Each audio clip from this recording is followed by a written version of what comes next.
I'm the clinical chair of Cumbria CCG, and I spoke, I think it was earlier this year, I think was the last time we were at a symposium. It was either earlier this year or last year, telling you where we were up to. Well, we are further on with our tale from Cumbria, and what I'm going to do today with John, and John's going to give most of the presentation, and we hope to go on for probably about 15 minutes. I'm going to talk a little bit about the context and the vision, and about why we've set up what we've set up. And this is from the context of commissioners. So as a commissioner, I apparently love numbers. So I've just heard. I hate them. But thankfully I have a team that love numbers in my organisation. And then John will talk about the challenges, where we're up to now, and particularly focus on one of the aspects. But we will talk a little bit about general practice as well, because I understand there are a number of people from practices in the audience. So the context for us as CCG, Cumbria, I mean, we could show pictures, and we've shown pictures before of mountains and lakes, and but that's actually only a bit of Cumbria, actually. 40% of our population lives down the west coast of Cumbria, which is actually a very deprived population. That population makes the nation's nuclear submarines and deals with the nation's nuclear waste, and it's actually quite isolated. And then there's the bit in the middle, that's the bit that everybody sends postcards from, and it's lovely, and it's actually where I live, and John lives, so we're very fortunate. And then we've got places like the market towns and Carlisle. So it's a very, very diverse area with 6 distinct localities, and we work in those localities. And I think a lot of you will know that we've had a lot of problems with our health service in Cumbria. Morecambe Bay has an investigation into its maternity services going on at the moment. North Cumbria was one of the Keogh trusts where they did the mortality review. Both of our acute trusts are in special measures. We have children's services that have had real challenges and problems. Thankfully, things are generally improving. Perhaps not at the speed we'd all like, but I liken it to people say, how are you getting on? I said, I'm still trying to turn this super tanker around. And that's what it actually feels like, particularly as a commissioner. And our view as a CCG was that, what is our role in all this as a commissioner? Because we've heard a very inspiring tale from a small provider organisation just before us, but we're actually a commissioner. So what's our role? Because we don't actually provide any services. With my other hat on, I clearly do, but as a commissioning function. So our role, very much we see it as one about providing leadership, coordination, and for the population, providing what we think the population needs and wants. And part of what that was around providing feedback to the population in a way that was really easy to access about their services. Because at the moment it's actually all over the place. You can perhaps try and get onto NHS Choices. You can try to go on to various other things. You can try and, for GPs, you can hunt very hard and look at the national survey, which is almost impenetrable for most people. So it's really quite a challenge to find your way around things. The other context for us, which this morning I wasn't with you this morning, I'm afraid, because I've been at the National Clinical Assembly Commissioning Assembly meeting at the Oval. So I had my sort of pep talk from Simon Stevens this morning, and one of the things that came out of that is that the NHS over the next few years needs to change the compact and the relationship it has with its users. And the users that we work with now are in some ways very different to the ones that we were working with 10, 15, 20 years ago, far more informed. And certainly for me, and I'm sure it's probably been said earlier today, when you book a holiday or book a hotel, where's the first place you go to now? I mean, TripAdvisor. I mean, I make no qualms about that. When I want to buy a new electrical, I'm buying an external hard drive for my daughter at the moment, where do I go? Well, I go either to one of the tech review sites, but I actually go to Amazon as well and see which ones I'm thinking about, and then look at all the feedback. and it's very influential. And you try and weed out the stuff that's rubbish, that you can tell that on TripAdvisor, all the ones that there's only ever been one comment by that person, and you look at the one where somebody's made 70 comments. You know, so I mean, you do learn to weed them out, and we're more sophisticated. But that's where we go, and we wanted to develop something like that for our patients. We're aware that there are weaknesses in this sort of system, and there's been some reviews recently that challenge the way we collect information, but actually it's what we do with a lot of the rest of our lives, and most of the time it works. So our vision in 2012, because this is where we started our journey. We started our journey in the summer of 2012, before we were a CCG, and we had a vision to develop a system-wide common platform for measuring patient experience. And it was very important to us, it was quantitative as well as qualitative, for all the reasons we've just heard before. And it allowed patients and commissioners to compare how well we're delivering value across providers and along pathways. And for us, as commissioners, it was about, in part, having an early warning system, as well as something that would tell us where things were going really well. But we'd had some major failures in some of our systems we should have picked up earlier, and I think we would have picked it up earlier if we'd had some more early warning systems in. And we've put some other ones in as well for staff and GPs to feedback, but this was the one where we wanted patients to be able to feedback. But we also wanted a place where the Cumbrian population could just go to get Cumbrian feedback on Cumbrian services. So you could just go to and we'll show you it in a minute, you could go to the Cumbria front page and then link to the various services after that. Now this is stage one. We contracted with I Want Great Care in December 2012. It's when we actually finally let the contact, but we had started the discussions with a number of people in the summer. We went through a full procurement exercise, and we also worked with our main providers, and they got them all on board. The two hospital trusts, they're our community provider, and we sort of did it on behalf of our GP practices. At that time we thought, well, if we talk to it about our GP, they're not going to leap up and down in excitement about this, so we'll take a punt, and there's enough of us GPs around the table to think this is a good idea, so we'll do it on their behalf. And we also decided we were going to focus on a couple of pathways, but that came perhaps later in the process. So in 2012 we procured this system from I Want Great Care. To date, it's cost us, not always I Want Great Care, but it's cost us around £200,000 to set up what you're going to see. And we're now, I would say, getting to the point where at the end of the setup phase, and the next contract we may or may not have, we haven't finally decided with I Want Great Care, but we don't see a reason why not to, but the next phase will be about a maintenance contract, about how we now keep it going. So we're talking there about the costs of setting it all up. Now at this point, I'm going to hand over to John, and he's going to take you through all the challenges that we've had. And John actually is it says on your project, it's actually our lay member on our governing body with responsibility for patient and public engagement. And John's been really instrumental in driving this forward. And it's probably quite an unusual role for a lay member to take, and we've sort of ummed and ahed, and we've had the debate about whether it's been the right use of his time. I think we wouldn't be where we are if it wasn't for John, as well as other members of the team, pushing this forward. I'm here as a figurehead. I just decided with a few others in 2012 we were going to make this happen. It's absolutely fantastic to see 2 years later that it is virtually there, and it's now starting to collate data. But John will explain it in more detail to you.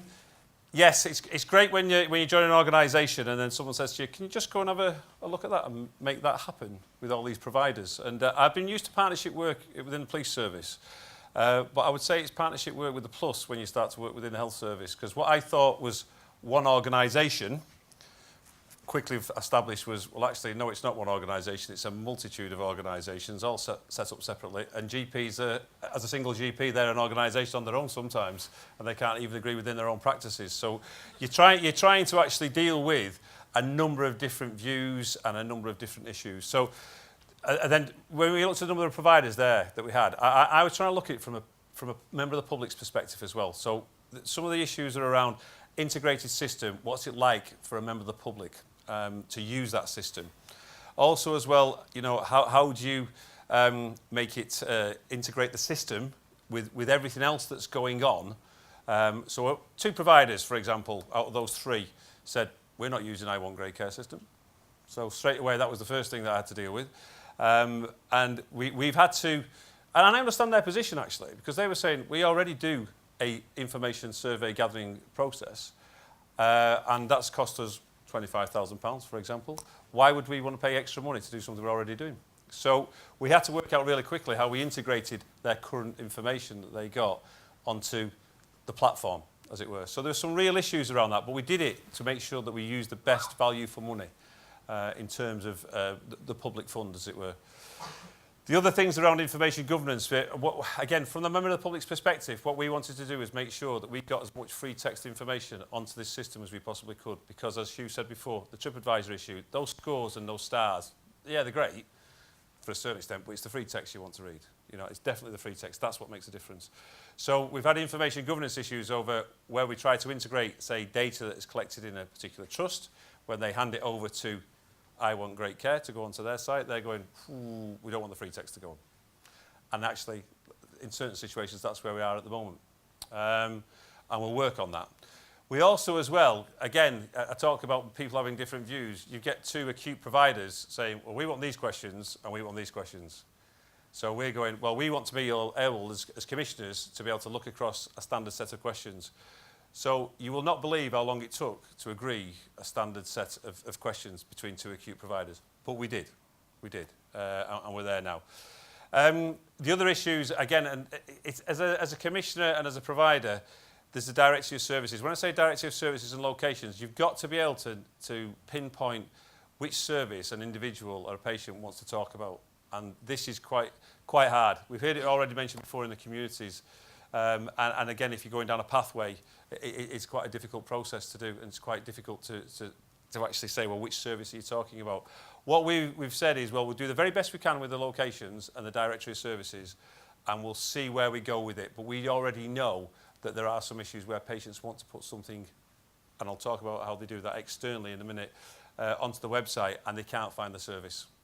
But we've also decided that if we spent all our time trying to build up a directory of services for the whole of the health economy in Cumbria, we wouldn't actually do anything. You wouldn't finish it, because it's so different. So you've actually got to go with the best you can. When I first did this to another forum, I didn't put GP scepticism. I'd used a different word. I'd said reluctance, and someone changed it for me. Says you can't really say that, because it'll be, you know, with the audience. You go, I'll tell you now, is the reluctance of some GPs to me as a member of the public, look at it as absolutely amazed me. Okay, and I'll give you some are absolutely fantastic and want this, you know. And then at the other end, you've got people. When I went to our sort of council of members meeting, just to give a little bit of information to GPs about how this was going to work. And one of them said to me, we're not doing it. I says, oh, why is that then? He says, don't like the name. I says, what name are you talking about? He says, the I Want Great Care, don't like that name. He says, it seems to say that we're not giving it. And I'm going, forget the name. Just yeah. It's not about the name. It's about the process that you undertake to be able to gather information. So it just, you know, you're always going to get that sliding scale, that spectrum. So that was a challenge in itself. And as well, if you talk, one of the big things about this is that, as I said before, it's to get that information visible and accessible to the public via a website. So you've got to make sure that all the staff in the organisations are aware that there may be things on there about their ward, their department, their unit. So when you're talking about the whole health economy, you know, and it's being done led by commissioners, the providers sometimes are a little bit reluctant because it's not their idea. So you've got to make sure, though, that staff are aware. So there's something around that challenge. And again, and as it's cropped up time and time again with this process, nervousness around rogue postings on sites. But when you work with I Want Great Care, what they basically say, if there's something on there which is abusive, derogatory, it will be moderated, it'll go off. So you have an element of trust about that. So for us, the current position, I've talked about the question set. I've talked about how, you know, one provider has used the I Want Great Care platform, but we're trying to integrate them all together. And the directory of services. The Children's Pathway one, we've actually been operating that since January 2014. That was the first one to go. Now, I would say pathway is a little bit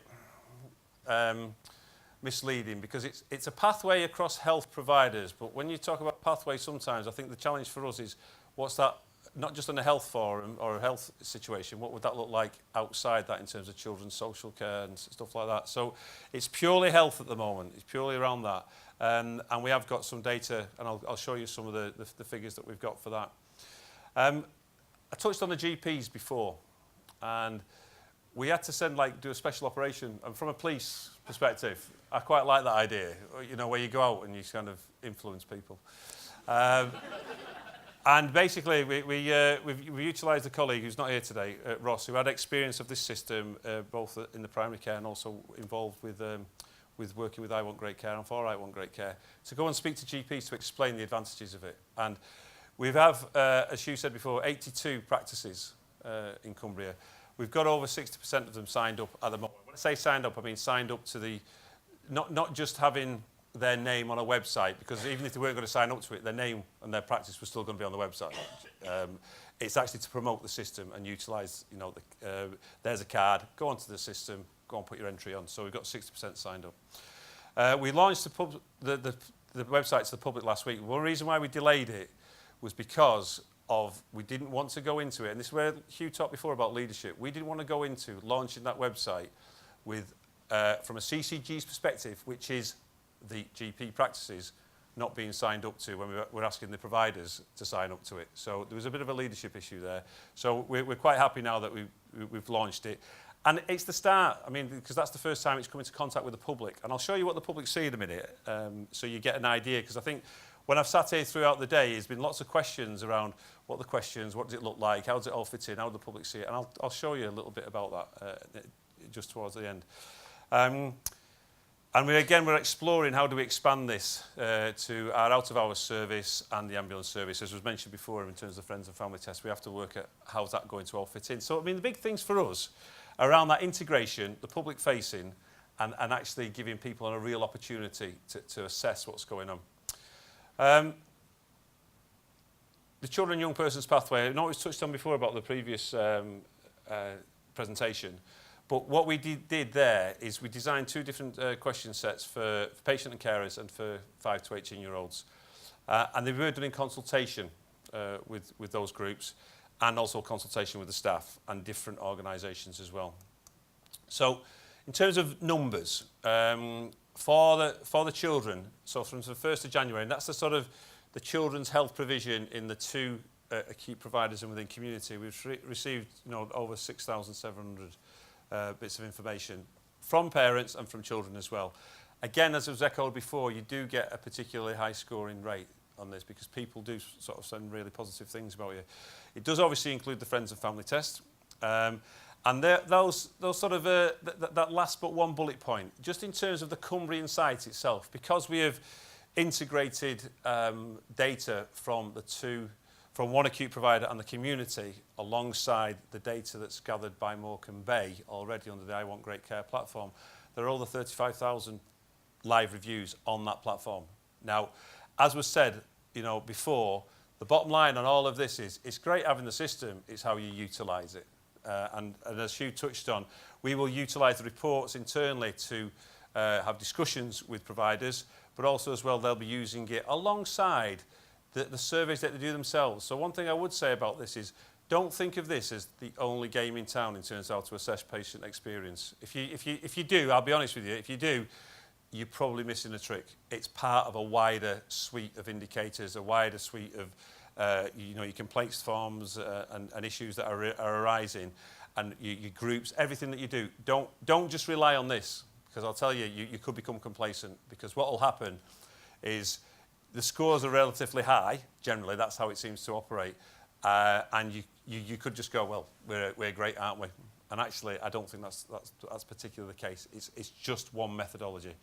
So we talked before, and the other people talked about that you said we did approach, and this is just a little bit in terms of the children's, what the outcomes so far about creating changes in the organisation. One of the things that came out of it in one particular hospital was I nearly said hospital then. The hospital was around the radiology department.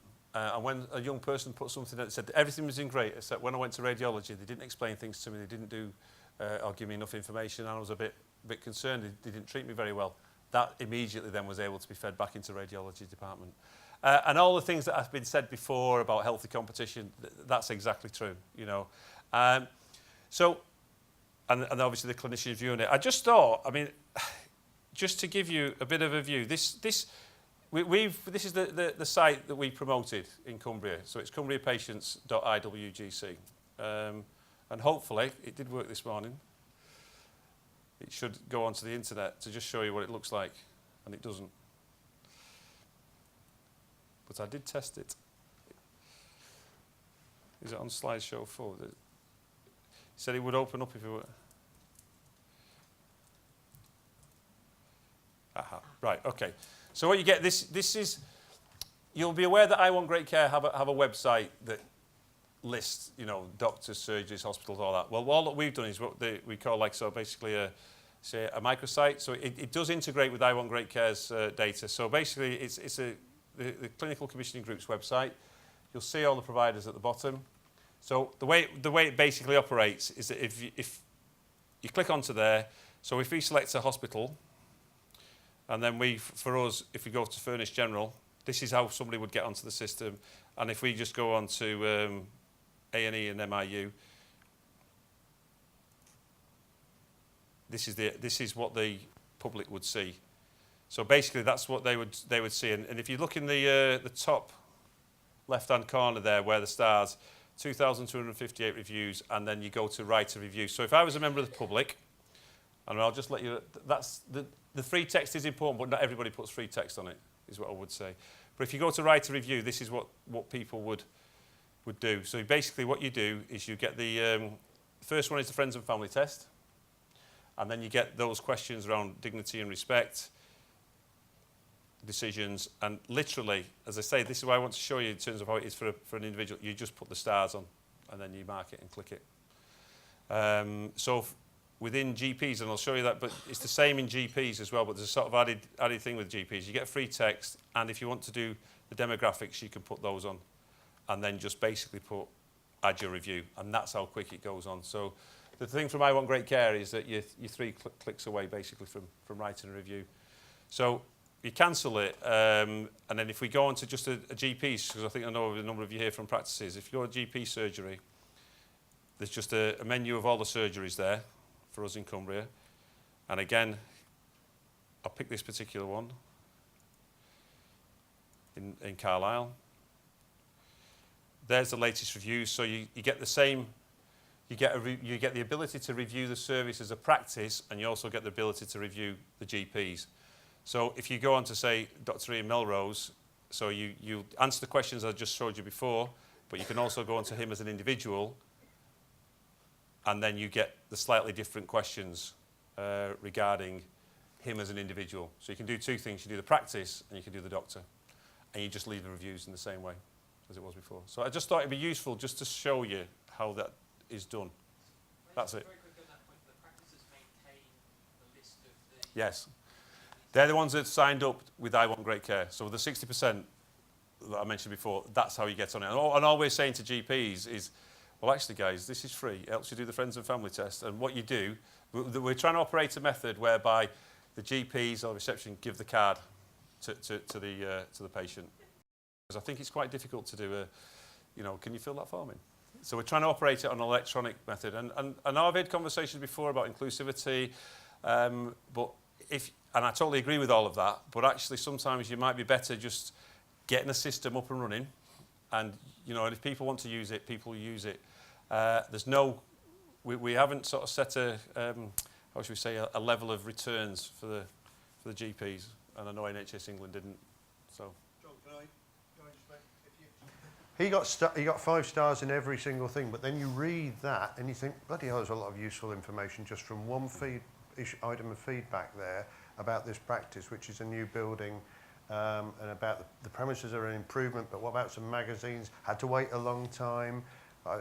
So there's an awful lot of rich data within that verbatim, that sort of comment, rather than in the 5 stars. If you just go by the 5 stars, you think I'm doing fantastically, but it's the soft data we want, because that's really where the improvement comes for the practice. And and they've got a few reviews. They're one of the practices that most practices have only just started using it. And our practice, for once, if you've gone to our practice, we've only got one feedback at the moment because we decided we wanted to get the avoiding admissions days out the way before we started to focus on this. So that finished today, thank God.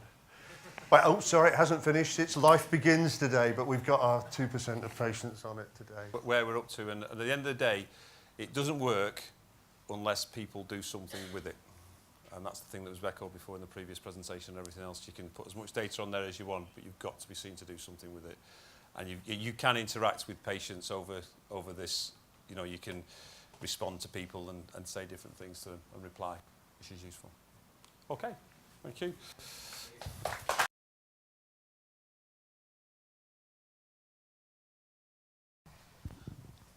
Are you now looking to specify then for any new contracts for clinical services that you look to procure in the local area that any new providers entering your local health economy would have to subscribe to I Want Great Care, or you're not sure about how that's going to look yet? They don't have to subscribe to I Want Great Care. It's actually a lot easier if they do, because we don't run into the information governance issues. But we originally embarked on this hoping that we would get all of our main providers using the I Want Great, and we weren't very far from it at one point, I don't think, but then for a variety of reasons, two of them decided. I don't think we were ever that near with North Cumbria, because they're merging with Northumbria. But I think the smaller providers who don't have an existing system, we would actually want to make it as easy as possible as commissioners for them to do this. So for GPs, we've been trying to make it as easy as possible for GPs to select. They don't have to select this system, but it's the only one that we're actually promoting as a CCG in Cumbria.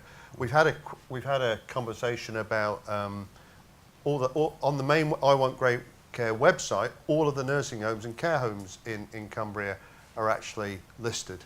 They're not actually on here yet, but we may actually then move to that.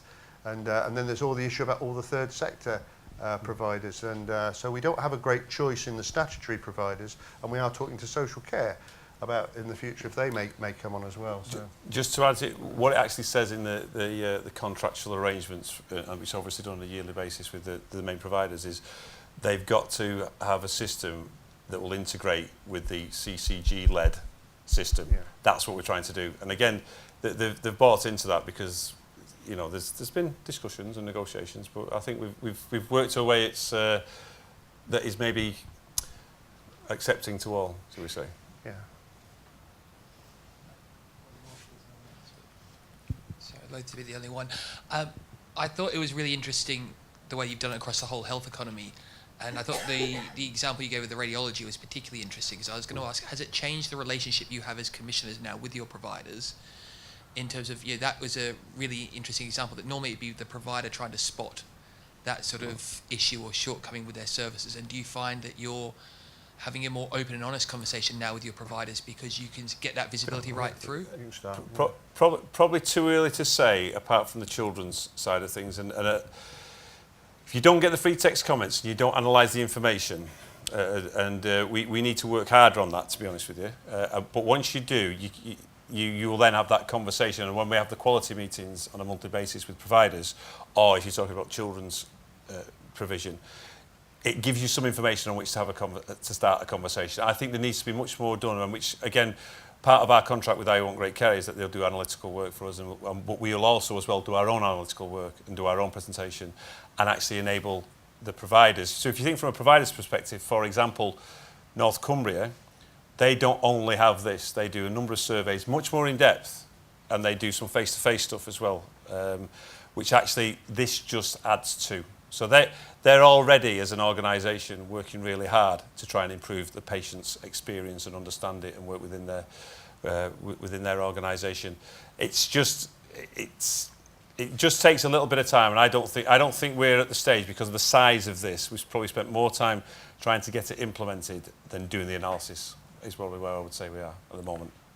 The other comment I would make is that this actually has to be seen in the wider context of relationships between the CCG and its providers.